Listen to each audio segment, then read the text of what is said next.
తెలంగాణ శాసన మండలిలో బీఆర్ఎస్ సభ్యులు ఆందోళన చేపట్టారు. చేసిన వ్యాఖ్యలపై నిరసన వ్యక్తం చేశారు. ఈ సందర్భంగా బీఆర్ఎస్ సభ్యుల్ని మండలి చైర్మన్ గుత్తా సుఖేందర్ రెడ్డి వారించారు. బీఆర్ఎస్ ఎమ్మెల్సీల తీరును తప్పుపట్టిన కాంగ్రెస్ సీఎం రేవంత్ ప్రసంగానికి ముందే మండలి నుంచి బీఆర్ఎస్ వాకౌట్ చేసింది.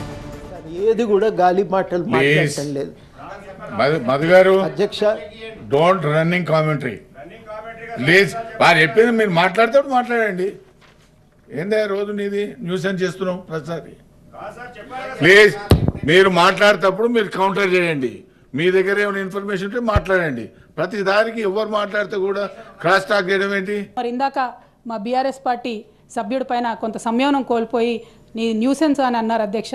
ఆ న్యూసెన్స్ అనే పదాన్ని అది కరెక్ట్ కాదు. తమరు నాకన్నా చాలా సీనియర్ అధ్యక్ష, మీకు చెప్పేంతటి దాని కాదు.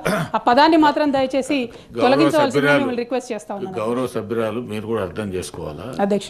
ఎప్పుడు కూడా ప్రతి సభ్యుడు మాట్లాడినప్పుడు ఒకే వ్యక్తి క్రాస్ టాక్ చేస్తూ అది చేయడం అనేటువంటిది కరెక్ట్ కాదు. అబ్సల్యూట్లీ అగ్రీడ్ అధ్యక్ష. కాకపోతే ఆ పదం మాత్రం తొలగించవలసిందిగా నా రిక్వెస్ట్. ఒకవేళ అన్పార్లమెంట్ అయితే ఐ విల్ డిలీట్ ఇట్. అధ్యక్ష, ఫ్రీడమ్ ఆఫ్ స్పీచ్ ఉంటుంది కదా అధ్యక్ష. మీరు అదే మాట్లాడుతున్నారు, మర్యాద ఉండదు, పద్ధతి కాదు అది.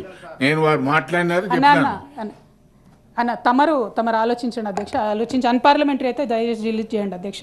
అట్లానే చివరిగా ఎవరు మాట్లాడినా అన్పార్లమెంటరీ వర్డ్స్ ఉంటే ఐ విల్ డిలీట్ ఇట్. ఈ నేపథ్యంలోనే ఒక్క సంవత్సరంలోనే 56,000 ఉద్యోగాలు భర్తీ చేయటం, మొత్తం డేటా ఇస్తాను. ఏది కూడా గాలి మాటలు మాట్లాడటం లేదు.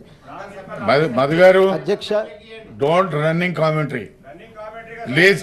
వారు చెప్పింది మీరు మాట్లాడండి. ఏందా రోజు నీది న్యూసెన్స్ చేస్తున్నాం ప్రతిసారి. ప్లీజ్ మీరు మాట్లాడేటప్పుడు మీరు కౌంటర్ చేయండి. మీ దగ్గర ఏమైనా ఇన్ఫర్మేషన్ ఉంటే మాట్లాడండి. ప్రతి దానికి ఎవరు మాట్లాడితే కూడా క్రాస్ టాక్ చేయడం ఏంటి? మరి ఇందాక మా బీఆర్ఎస్ పార్టీ సభ్యుడి పైన కొంత సమయం